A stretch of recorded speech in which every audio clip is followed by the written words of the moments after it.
अब्दुल्ला इब्न अमर कहने लगे ये मैंने अपने पास से नहीं कहा, ये मैंने नबी पाक से सुना हुआ है। हुजूर सैयद आलम सल्लल्लाहु अलैहि वसल्लम बैठे थे तो हुजूर ने फरमाया शराब ये नशा ये बुराइयों की माँ है। और फिर हुजूर ने एक मिसाल बयान फरमाई। नबी रहमत अलैहिस्सलाम ने फरमाया बनी इसराइल का एक वाकया है।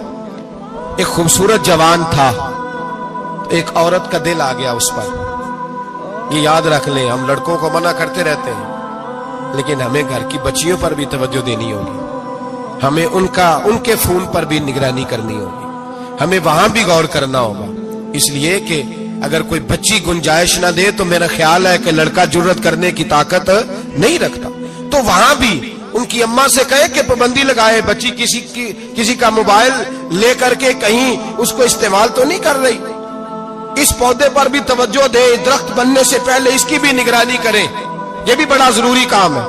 औरत का दिल आ गया तो नबी पाक अलैहिस्सलातु सलाम फरमाते उसने कोई बहाना लगाया, किसी को कहा कि उस नौजवान को बुला के लाओ, उसको कहो कि हमने कोई गवाही लेनी है तुझसे। वो नौजवान आया, एक कमरे में दाखिल हुआ तो अगले कमरे में ले गए, वहां दाखिल हुआ तो उससे अगले कमरे में ले गई, वो दाखिल हुआ तो इसी तरह 7 मुकफ्फल कमरों में ले गई।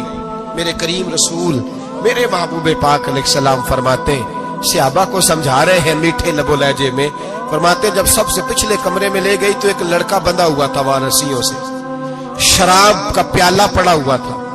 और बीबी कहने लगी कोई गवाही शवाही नहीं लेनी, तुझे इसलिए बुलाया है कि तेरे ऊपर दिल आ गया है, अब मेरे साथ मुंह काला कर। तो वो जवान कहने लगा नहीं, मैंने अपने नफ्स को पाक रखा हुआ है, मेरी नजर भी पाक है, दिल भी पाक है, और उसकी बरकत यह है कि रब ने मेरी रूह को भी पाक रखा हुआ है, तो मैं ये हरकत नहीं कर सकता। पाक लोग पलीद कामों की जानिब तवज्जो नहीं करते, मैं ये हरकत नहीं कर सकता।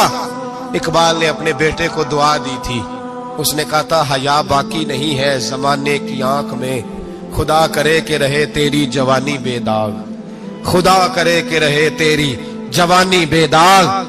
कहा मेरे साथ मुंह काला कर, उसने कहा मैं नहीं करता।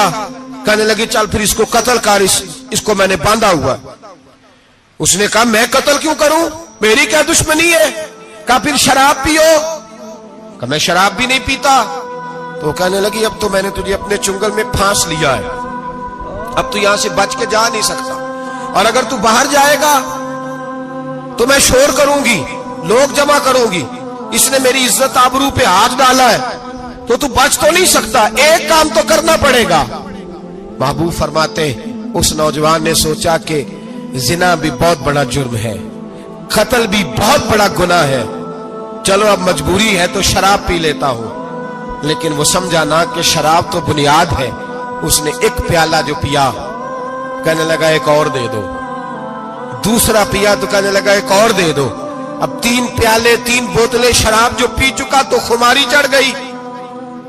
अब उस औरत के करीब जाने लगा कि मैं तेरे साथ जिना करूंगा।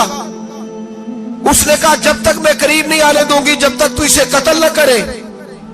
उसने उसे कत्ल भी किया, जिना भी किया। तो महबूब फरमाने लगे ये कत्ल और जिना जो हुआ है तो ये शराब की वजह से हुआ है। गोया शराब वो जुर्म है जो कत्ल भी कराएगी, जो जिना भी कराएगी। और अगर आप नशई को देखें, अगर आप शराबी को देखें तो क्या वो डकैतियां नहीं करता फिरता, वो चोरियां नहीं करता।